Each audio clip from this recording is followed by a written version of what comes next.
बेवरा होइए गई 40 बाजार पर घूम घूम सुबह संग दारू पियता। बड़ी दुखाता रे ना सहाता रे। का दुखाता रे का कहता? बड़ी दुखाता रे ना सहाता रे। हमारी रात भर दहिया सौख तूर दिया है। सामान सोया मुसर से तूर दिया है। सामान सोया मुसर से तूर दिया है। लूर नहीं उसको बेलूर किया है। लूर नहीं उसको बेलूर किया है। सामान सोया मुसर से तूर दिया है। सामान सोया मुसर से तूर दिया है।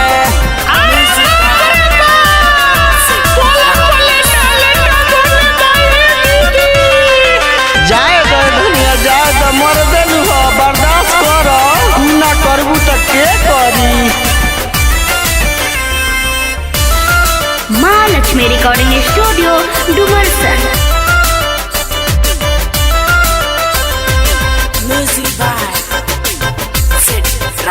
रात में पलंग हिलाता है उसको शर्म नहीं आता है। जब बातें बुताता है मोरा जीव घबराता है। मार्ची नड़ते तो हिंदी बोलता रे का कहता रे? रात में पलंग हिलाता है उसको शर्म नहीं आता है। जब बातें बुताता है मेरा जीव घबराता है।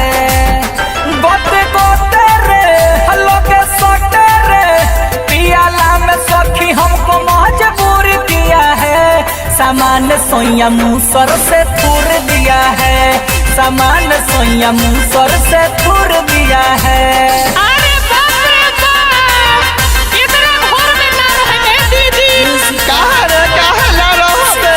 ना भाई के बुला के हो जाता दिया दीदी।